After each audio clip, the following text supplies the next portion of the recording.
Y'all can call me Leah. This is my digital diary, and from here on out I'll be talking the way that I talk in real life. I may curse, I may talk a little ghetto, but if you want to know my story, you'll follow along just fine. Lace up your shoes and grab your water.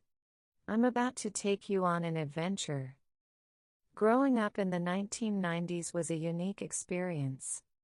I had a typical childhood for a young African American kid growing up in a single-parent household in an urban neighborhood, with my mother as the primary caregiver. While life was not always easy, I have fond memories of my childhood. I recall spending most of my time with my mother, who was not only my parent but also my closest friend. We shared deep conversations on various topics, and I appreciated her youthful energy, which often led people to mistake her for my older sister. Whenever my mother attended events, my younger brother Denzel and I were always by her side. As the firstborn, I am 3 years older than Denzel, and we have different fathers, which suggests that my parents' marriage was short-lived.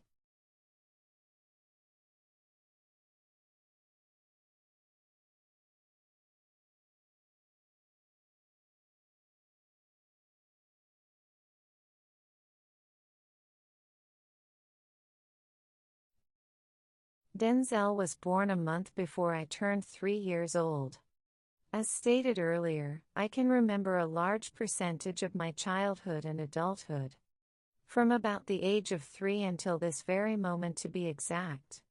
Today is May 1st, 2025, by the way, and it's currently 11:52 a.m. here in Detroit, Michigan. I am 34 years old as I write this daily entry. Anyways, back to the story.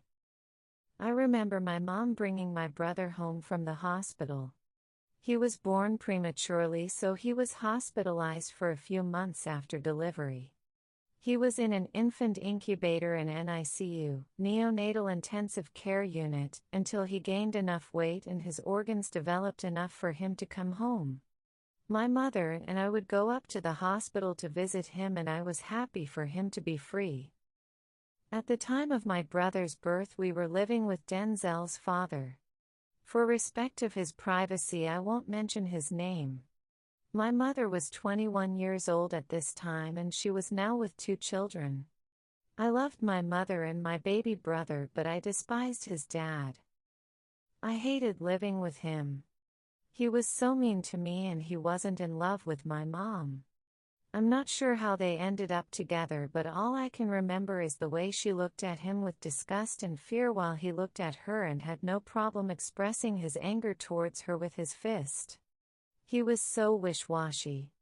Some days I felt as if he might have liked her a little, and other days I'd cry and beg her to leave him. I was so terrified of him when he'd drink and get upset. He'd fight my mom, yell at me, and sometimes he'd grab his guns and shoot off in the air. The intimidation tactics still weren't enough for my mom to leave. I don't know if she was scared to leave or if she had low self-esteem. However, I'd always ask her why wouldn't she find us somewhere else to go.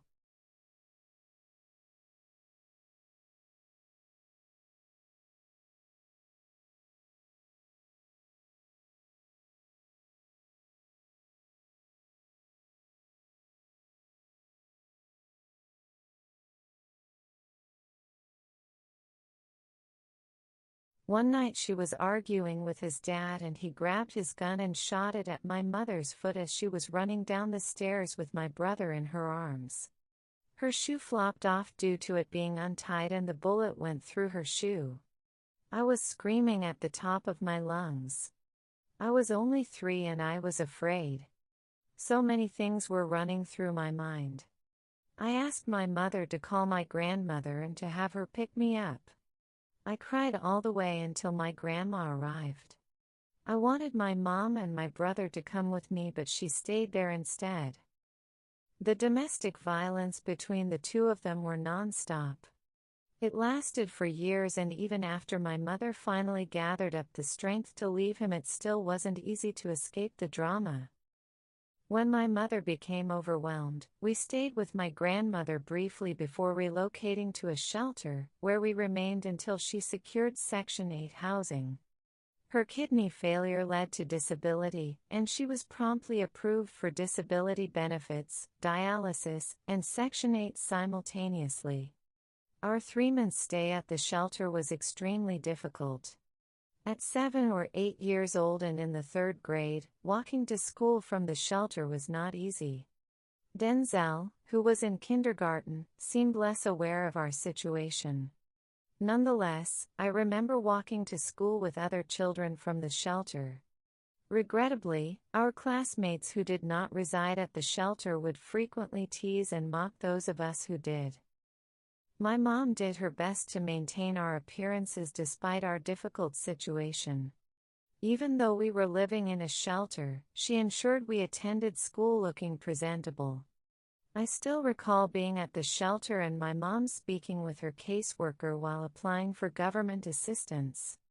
The worker asked my mom why she needed assistance when she was well-dressed and had her hair done. My mom responded by asking if she needed to appear destitute before receiving help. It's astonishing how people often require others to have nothing before offering assistance. Anyway, we were approved for Section 8 by the time I was 8 years old. My mom was undergoing dialysis and sometimes felt too weak and tired to drive.